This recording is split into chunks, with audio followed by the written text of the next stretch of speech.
The mayor of San Jose acknowledged that the city failed to properly notify residents to evacuate during a flood emergency early Wednesday when some people said they got their first notice by seeing firefighters in boats in the neighborhood.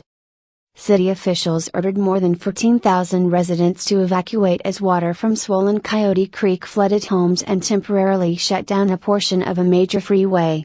Another 22,000 people near the creek had been encouraged but not required to evacuate.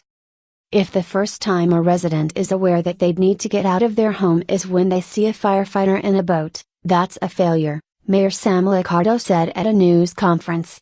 We are assessing what happened in that failure. Liccardo declined to go into detail, saying there would be time for reflection after the emergency was over. With water levels receding later in the day, officials said some residents would be allowed to return home, although an evacuation order remained for parts of the city. Authorities warned residents to be careful about hygiene and handling food that may have come into contact with floodwater that had traveled through engine fuel, garbage, debris and over sewer lines. Updated maps showing the evacuation areas were being posted on the mayor's website. Flood warnings were in place until Saturday because waterways were overtaxed, and another storm was forecast Sunday. The city began alerting residents of the flood situation on Tuesday via social and mainstream media and sending emergency alerts to those who had signed up for it, said city spokesman Dave Valbrink.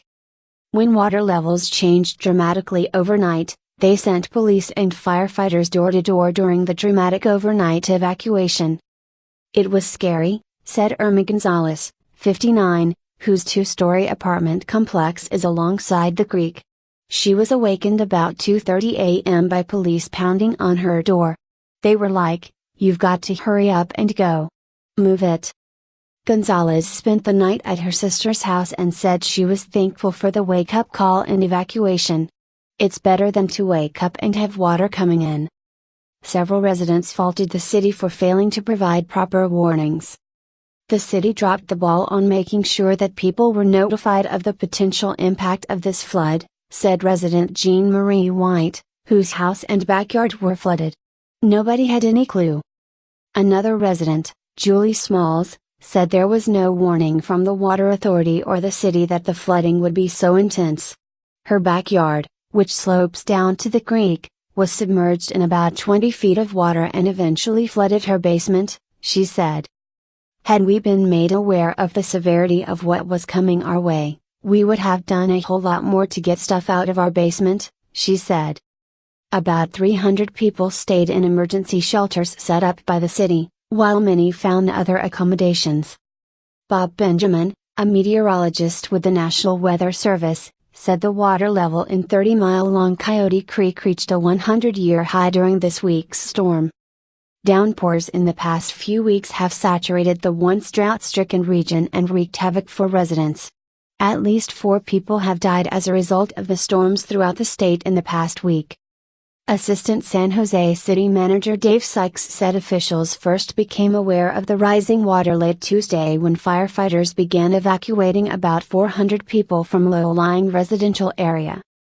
City officials did not believe the waters would spread to other neighborhoods and did not expand the evacuation orders. Coyote Creek flooded after Anderson Dam in Santa Clara County reached capacity during heavy weekend rains. Managers of the dam are taking advantage of a break in the storms to draw down the reservoir, which is supposed to be limited to 68% of capacity because of earthquake concerns but is now at 100%, said Jim Fiedler, a chief operating officer at the Santa Clara Valley Water District.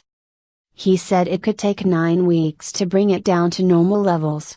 Inspectors in 2010 discovered the dam is vulnerable to a major quake and $400 million is being spent to make it earthquake-proof by 2024.